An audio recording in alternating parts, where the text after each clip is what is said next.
All right, feedback loops. So, feedback loops are sometimes tough to figure out. There's a lot of thinking. How does one thing affect another? All right.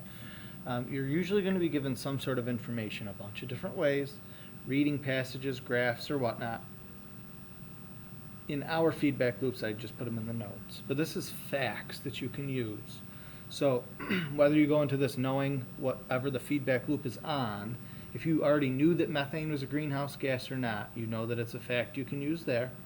Methane is also in permafrost, and permafrost is permanently frozen ground. So you will see questions that you've not learned about in science at all this year. You're supposed to expect that on the Regents exam. They're going to throw out things. They've thrown out questions about cheetahs and different things that you don't learn about. So you have to be prepared. You can't be thrown off by not knowing about that topic. Now, you probably would learn about permafrost, but if you haven't, you're still given all the information you need here. So we have some methane in the air. We know that methane is a greenhouse gas. So the knowledge that you would need to come in here with is that greenhouse gases trap heat. The temperature is 55 degrees, so they give us a starting point, okay? And we have sunlight coming in, hitting the earth on regular ground and permafrost, okay? And then the sunlight gets re-radiated off as infrared heat, and some of that infrared heat is going to get back out to space. Some of it gets trapped by the greenhouse gases and sent back towards the earth. Okay? So that's the standard situation. That's the starting point. That's our baseline. You have to be given a change. So something has to change for a feedback loop to begin. So if the temperature starts to increase, first we need to think, what's going to happen to this situation here? All right? The notes are a clue. Permafrost is permanently frozen ground. Permafrost is frozen. The temperature is going up. What do we think will happen to the permafrost? Permafrost is going to melt. So some of this permafrost will melt. So instead of it looking like that, maybe we have, what else is going to change? Well, CH4 is trapped in permafrost. So instead of having our twice as much methane, the sunlight hasn't changed. So the sunlight is still hitting the ground and still getting radiated back as infrared heat. And some of it's still going to go back into space, but more will be trapped because there's more methane. So what's going to happen to the temperature? The temperature went up. What happens to the temperature here? Should go up. We don't know how much it's going to go up, but this is just for us to think about. The temperature just went up. What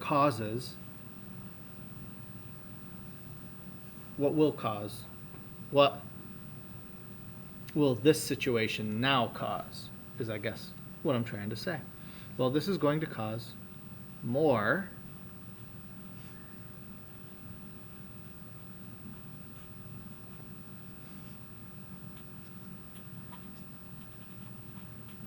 that'll cause more permafrost to melt. Temperature went up. More heat is getting trapped. That'll cause more permafrost to melt. So now we got way more methane because more permafrost melted. So what do we think will happen to the temperature? It was 55. Temperature went up. It made it go to 60. More permafrost melts. Does it make sense that the temperature is going to keep going up because of the change that happened? Because more infrared heat gets trapped. We made a change. A change occurred. Not that we made it, but the change that we're observing happened. That change, temperature going up, made more temperature going up, which is going to make more temperature going up. Holy smokes, that's a lot of methane. That made the temperature keep going up. because so much heat is now getting trapped. So if the change makes more of the same change, and more of the same change, and even more of the same change, let's grab a different color marker here. There's some words that are associated with that.